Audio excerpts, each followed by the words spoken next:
Hello everyone, welcome back in my channel. तो इस channel पे आप इंग्लिश स्टोरीज़ को रीडिंग डालना, स्टोरीज़ का हिंदी में अनुवाद करना सीखते हैं। इसके साथ ही इंग्लिश वर्ड्स के करेक्ट प्रोनाउंसिएशन के बारे में भी सीखते हैं। तो आज मैं जो स्टोरी लेकर आई हूँ यह बहुत ही इंटरेस्टिंग है। यह एक शॉर्ट इंग्लिश स्टोरी है, तो वीडियो के एंड तक बने रहिएगा। और अगर आपको यह स्टोरी पसंद आए, मेरा यह प्रयास पसंद आए, तो लाइक, कमेंट एंड शेयर ज़रूर करिएगा। स्टोरी शुरू करने के पहले अगर आप इस चैनल पर न्यू हैं तो मेरे चैनल को सब्सक्राइब कर लीजिए और जो बेल का आइकन है उसे भी प्रेस कर दीजिए ताकि मेरी आने वाली वीडियोस का नोटिफिकेशन आप तक पहुंच जाए। So let's begin this story. आज की स्टोरी का टाइटल है डोडो इज़ फोर्स्ड टू बाथ। डोडो एक रैबिट के बेबी का बच्चे का नाम है और फोर्स्ड का अर्थ हुआ मजबूर करना, बाथ यानी कि स्नान या नहाना। तो इसका अर्थ हुआ कि डोडो को नहाने के लिए मजबूर किया जाता है। डोडो said Mama Rabbit severely, one of these days I shall punish you for avoiding a bath। क्या मतलब है इसका? सबसे पहले इसके वोकैबुलरीज को देखते हैं। सेवरली का अर्थ होता है कठोरता से। वन ऑफ दीज डेज यानी कि इनमें से किसी एक दिन। अवॉइडिंग का अर्थ होता है नज़रअंदाज करना, अवॉइड करना। इस सेंटेंस का अर्थ हुआ कि Dodo said mama rabbit, mama rabbit यानी कि माँ रैबिट ने कहा। डोडो सेवरली का अर्थ होता है कठोरता से, यानी कि कठोरता से माँ रैबिट ने, माँ खरगोश ने कहा Dodo, one of these days I shall punish you for avoiding a bath, यानी इनमें से किसी एक दिन मैं तुम्हें स्नान ना करने के कारण दंड दूंगी। But mom I have had a bath, protested Dodo. लेकिन माँ, I have had a bath यानी मैं नहा चुका हूँ।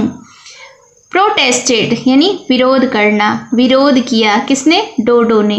डोडो ने विरोध करते हुए कहा कि लेकिन माँ मैं नहा चुका हूँ। I know your bath, she said. माँ रैबिट ने क्या कहा? स्नान मालूम है। You have sprinkled water and wiped your face. आगे क्या कहा कि तुमने पानी छिड़का और तुमने अपना चेहरा पोंछ लिया।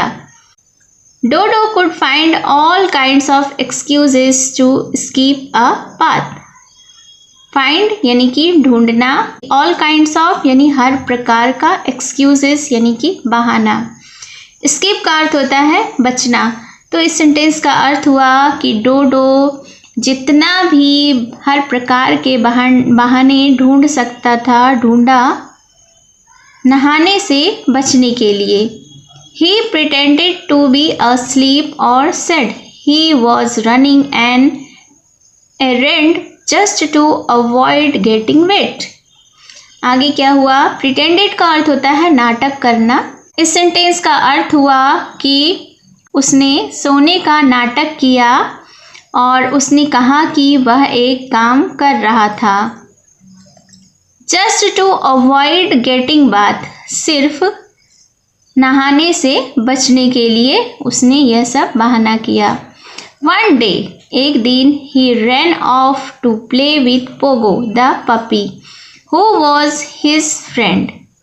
एक दिन क्या हुआ कि वह भाग गया, रैन ऑफ यानी कि भागना, वह भाग गया टू प्ले यानी कि खेलने के लिए, विथ पोगो, पोगो के साथ खेलने के लिए, द पपी जो कि डॉग का बेबी था। डॉग के बेबी को, कुत्ते के बच्चे को पपी कहते हैं। तो कुत्ते के बच्चे के साथ जिसका नाम पोगो था वह भाग गया खेलने के लिए। हु वॉज हिज फ्रेंड, वह उसका दोस्त था। They forgot the time and soon it was evening, वे समय भूल गए और शाम हो गई। Suddenly clouds gathered overhead and with a clap of thunder rain came pouring down। फिर क्या हुआ? Suddenly यानी कि अचानक, क्लाउड्स गैदर्ड ओवरहेड, यानी कि बादल उसके सिर के ऊपर जमा हुए। And with a clap of thunder, और बिजली की कड़क के साथ रेन केम पोरिंग डाउन, यानी भारी वर्षा होने लगी। Dodo and Pogo ran home, but long before they reached they were drenched. Dodo और पोगो दोनों घर के लिए भागे, लेकिन लॉन्ग बिफोर दे रीच्ड, इसके पहले कि वे घर पहुंचते, दे वेयर ड्रेंच्ड, वे भीग गए। Well well said mama, seeing them reaching home soaked. Mama ने क्या कहा कि ठीक है, उन्हें भीगते हुए घर पहुंचते हुए देखी। Had an outdoor bath Dodo, you too Pogo.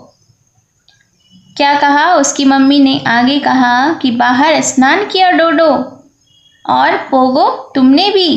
We were forced to have a bath mom, said Dodo with a shame faced smile.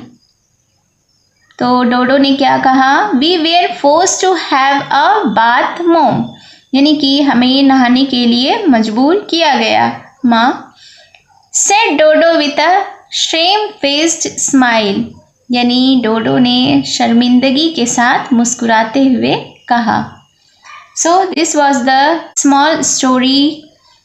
आपको ये स्टोरी कैसी लगी कमेंट में ज़रूर बताएं। तो मिलती हूँ मैं फिर से एक न्यू इंटरेस्टिंग स्टोरी के साथ। Till then take care and bye bye.